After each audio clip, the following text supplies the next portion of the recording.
Hello everyone, my name is Noenil Aikalpito and I am from BSIT 21. So for tonight, we are going to create a simple application that involves database and that allows users to create, retrieve, update, and delete operations, diba? So basically, these are operations in JDBC. So our professor instructed us to create a simple book store management. So yeah, ito. Ito pinapakita ko. Ito yung gagawin natin. So we also have our GUI which will be displayed on a server. Yan, books management. So yeah. So but before we before we start, let me introduce or let me say the resources that I've used for this application. So syempre, I used an IDE called Eclipse IDE for enterprise and Java developers. Para naman sa ating database, I use MySQL. So, kinonect ko yung MySQL sa ating IDE using the MySQL connector jar file. And then, gumawa ko ng database sa MySQL Workbench. So, ito siya. I created a table. Our database is named Book Management, and for the table, it is named Books. So, columns, merong ID, title, author, price. So, ito yung mga information na pinrovide ni sir. And then, I connected it sa ating web project. Tama ba? Yeah, it's a web project. Let's punta tayo sa project facets. So it's a dynamic web module in version 4, Java version 11, which allows us to use the JAVAX, diba? Kasi kapag updated siya, Java Jakarta yung lumalabas. And then for our server, I use Apache Tomcat version 9. Okay. So let's proceed with our code sa IDE natin. So ito, meron tayong book servlet. So this serves as the brain of our application. So meron tayong web servlet. Itong part na to, this will tell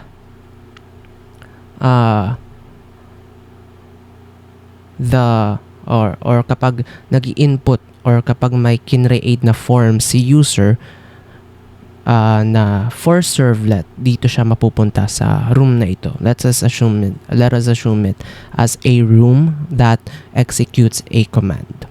Okay. So meron tayong string action. So this action, since etong book servlet, it performs many actions. So etong part na to, ito yung makakatulong kung ano yung action, or like this will determine kung anong action ang piniperform or kiniklik ni user. For example, etong if may if statement tayo. Ano ba yan? If user clicks add, or the action of the user is add, dito siya makikita. For example, yan. Meron tayong JSP file for add book.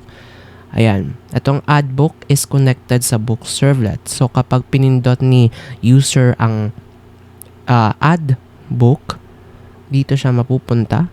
And then, babasahin ni book servlet itong mga pinag-i-input ni user. Na-i-input niya dito sa JSP file for add book. Okay, wait.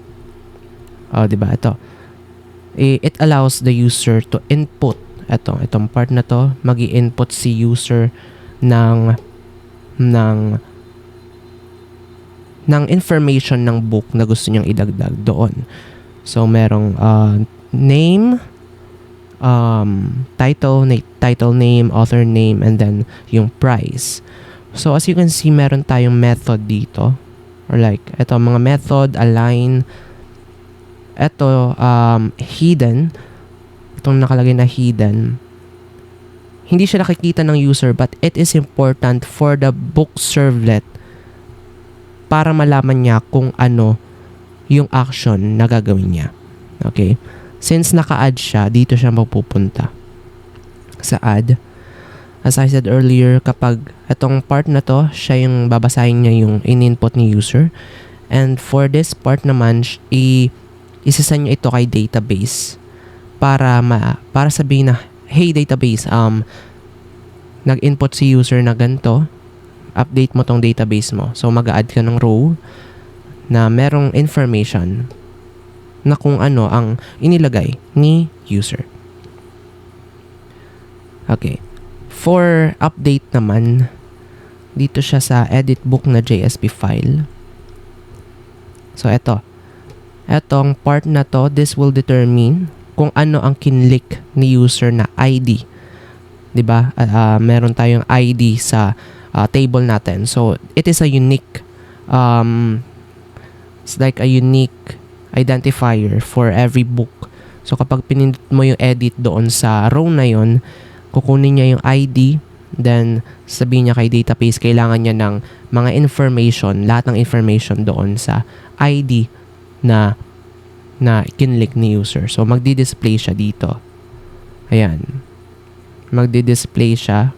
And then, since edit ito, i-edit siya ni user para mapalitan kung ano yung laman nun.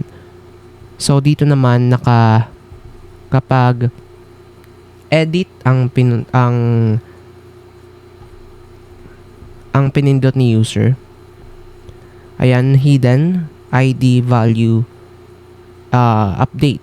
Since naka-update siya, dito siya mapupunta. Dito siya sa if statement na update.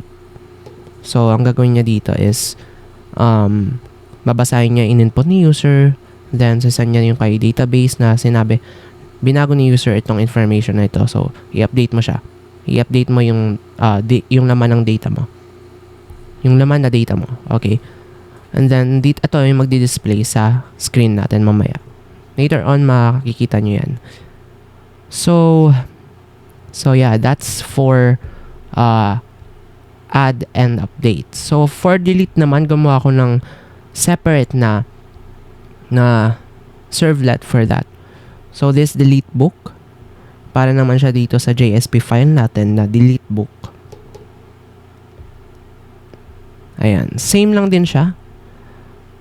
Titingnan kung anong ID yun, pinindot ni user, tapos merong pre-fills, piniprefill niya yun. Sabihin niya, kukunin niya yung mga information mula doon sa ID ng book na pinili or na kinlik ni user. Yeah, ito meron din tayong mga clickable buttons. So, kapag pinindot mo itong add new book, mapunta ka sa page na add book. Then, for list all books, punta tayo sa index. Mamaya makikita nyo yung index, yung code natin sa index. So, basically, yung index is the home page or like the main page natin. And then, yeah, etong form action na natin, okay? Ito naka-indicated siya or like indicated na mapupunta siya sa delete book kapag pinindot niya yung button na yon, okay? Dito siya sa delete book na servlet. Isasend niya yung mga information na gagawin ni user or information or like execution na gagawin ni user or action na gagawin ni user, and then isasend niya rito. Ayan, so kapag nag-delete si user, syempre mapupunta siya sa page, home page or sa page na delete. So, i-display din doon ni servlet, ni delete book servlet, yung mga information.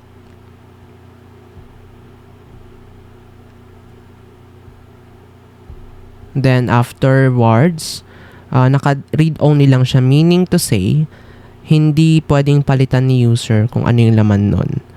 Pero pwede niyang i-delete kasi ang purpose naman dito for this one is to delete a book in our books management system. Okay. Ayan, dito siya.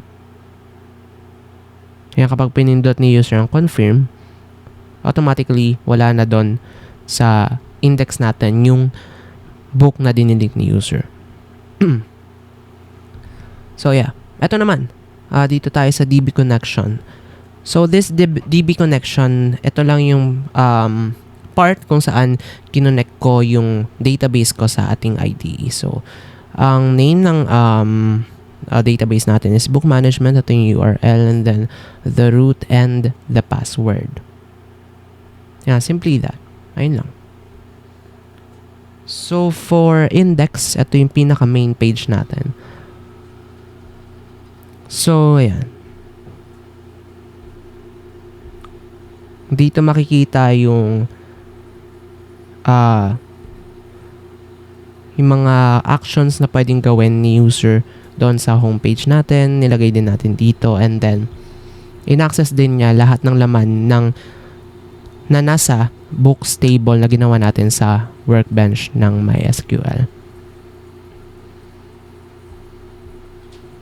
So we're going to run this code and have a simulation now.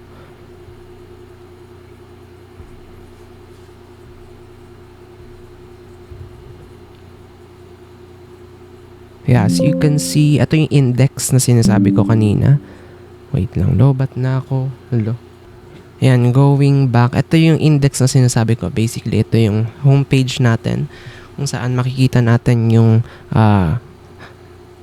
syempre, meron tayong title dito, header natin, books management, and then clickable buttons, add new book, list all books, and then ito yung table na ginawa natin. Ito, nagay siya doon. Ito yung information mula doon sa ating database na ginawa. Tingnan mo. So you can see same sila ng laman. Meaning to say na successfully connected si database sa ating IDE. So, yeah. Ayan. Let us try to explore the system. Sa add new book muna tayo. So, kapag kinlik ang add new book, yan, it will allow the user to enter the title, author, and price of the book he or she wants to add. Okay. For example, Java developer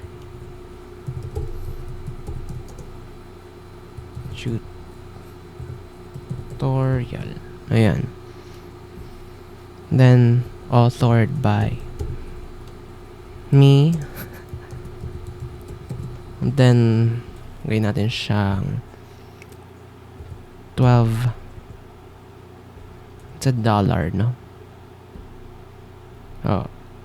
As you can see, nag-add siya. Pero yung ID kasi, dami na akong mga trial and error kanina. So, basically, ang sinusunod dito is yung pagkakasunod-sunod mula doon sa pinaka-last na ID number na in-add natin.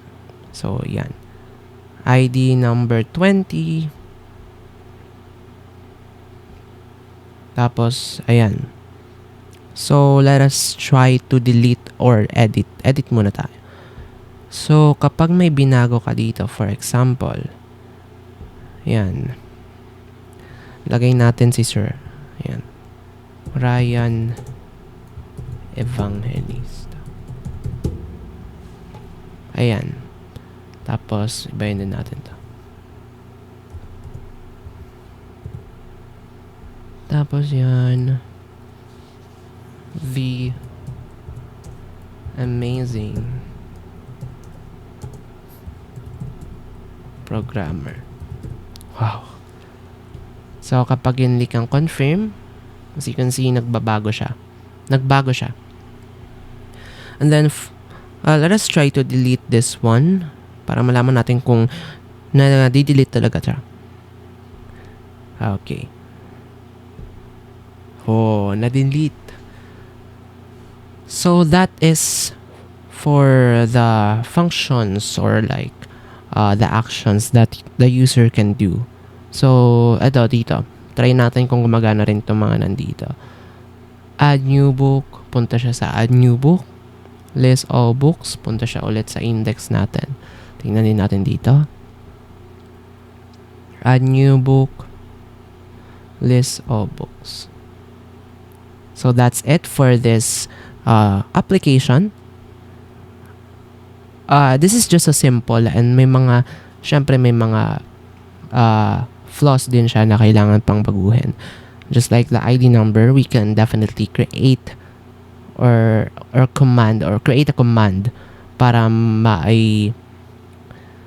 masunod yung order ng ID number natin. But since what we are trying to achieve for now is to the creation, the update, and retrieve, and the delete or the CRUD nga. And we successfully connected or created a database and connected it to our ID. So that is a good start for us, diba?